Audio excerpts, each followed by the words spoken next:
So that's a lot of worms. Yep, that's a lot of worms. Oh my god, that's a lot of worms.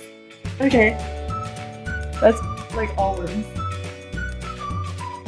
All right, well. Hey guys, welcome back to Mini Urban Farm, a channel about gardening and homesteading in the suburbs. And we have our worms. Our worms are finally here.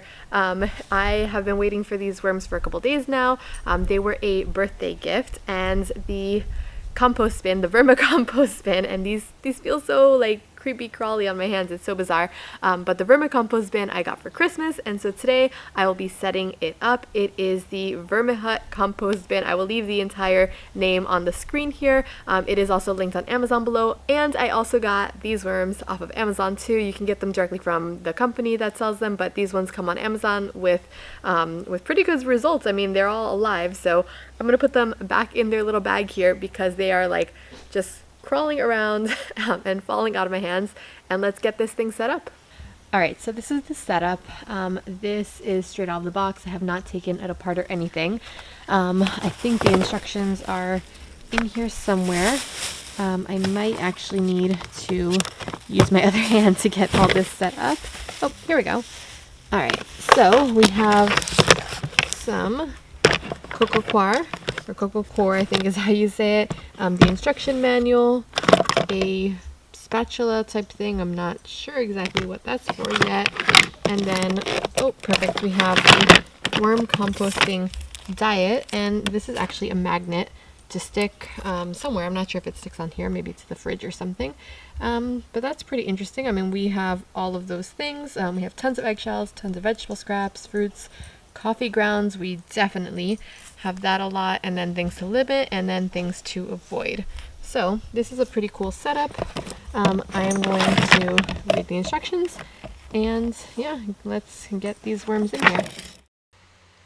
Alright, so first up is the lid. I froze this shot just so you can see there's like an insert there with little holes in them, and the instructions do say that during the first couple days you can just leave that on and not put the lid on, but I chose to just put the lid on just in case I didn't want any of the worms to escape. So the first thing you're going to want to do is add the spigot onto the base. They have little bolts and stuff that you just attach it, and you want to make sure you're doing it the right way. I originally installed it upside down, and so then like in this picture it's upside down, and I have to go and turn it around because the base is supposed to be the opposite way, and the spigot really is to just drain the excess liquid from the bedding. And then you want to put on those little feet things that come with it. These are to prevent ants from marching up the side and getting to the worms and whatever food you put in there. So you fill those things with water, and then it just kind of like prevents the ants from actually climbing up the side of the base. Then you put this little thing, it's called, I think, a worm saver. It just prevents the worms from escaping through the bottom of the first layer and then getting into like the part where they can escape through the spigot. So that is the base that I just put on, and this is where you're actually going to be putting your bedding on. Next up, you want to get some sort of a bucket or container so that you can add in your bedding. You have to mix coco coir, you have to mix whatever, compost and whatever material you're using for your bedding. So it does come with a block of coco coir. I'm just opening it up here. It comes compressed and dried, and then you add in water. You can see the water hose sitting on the side of my bucket, or my cooler here. I couldn't find a 5-gallon bucket.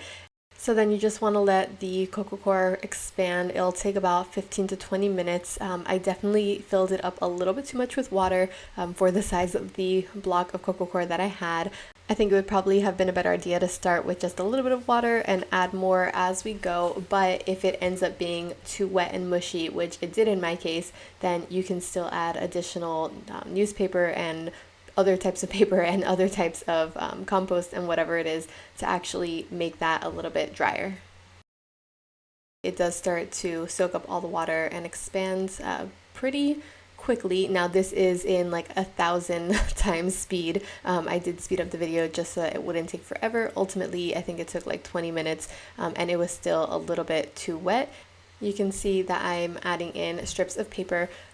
It says to add newspaper, but you can add in other types of paper. This is just plain white printer paper, so that the consistency wasn't just like soppy. And then I'm also adding some of my unfinished compost from my normal compost bin, mixing it all up, and then just repeating the process as necessary until it gets to a little bit of a drier consistency. Now you don't have to do this many steps with the paper if yours ended up being not so much on the wet side, but of course, if I would have followed the instructions, then I wouldn't have had this problem. Just lessons learned. Then here is the bin that we had already set up, and I'm going to take my bedding and add it in. But first you want to put down a layer of paper. This can be newspaper or just regular paper like I'm doing it here, because I didn't have a newspaper, and this just prevents the worms from getting through those little holes and ending up on the other layer. And then once you have that original layer down, you can go ahead and add in whatever bedding materials. Mine is a mix of unfinished compost so that the worms can continue to assist in that composting process. The white strips are of course that paper that I ripped up into shreds, and then the coco coir that came with the package. So next up, you're going to want to add some sort of food for the worms.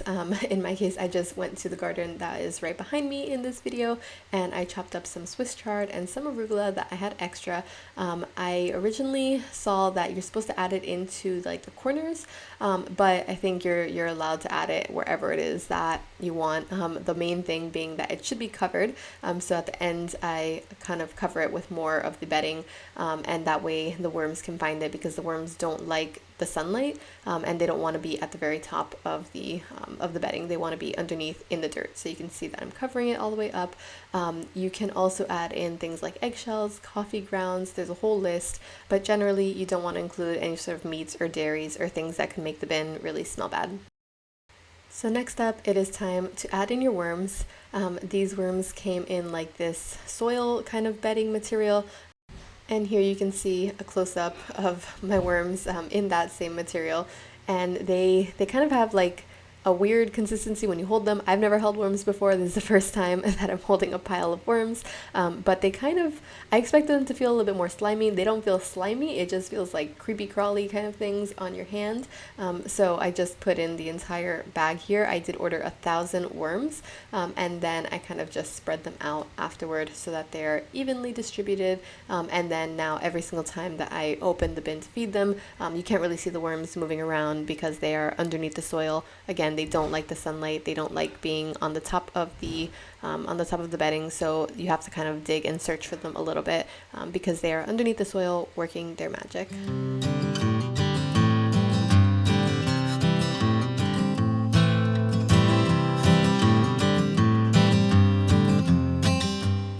So then the final step is just to add that lid on and come back and check them in a couple of days. Since I recorded this video, I have checked my worms several times and they seem to be doing really, really well. Alright, and so the worm farm is set up. It does say to let them sit for a couple of days and then check on them, but essentially that's pretty much it. I'm going to be putting this in the corner with my other compost bin. It'll be interesting to see which one makes compost faster. I think that the worms will be the clear winner, but I am very excited to get worm castings and to use them in our food forest. If you have not seen our food forest tour, I will leave it here on the screen somewhere. Thanks for watching, and I will see you in the next one. Bye!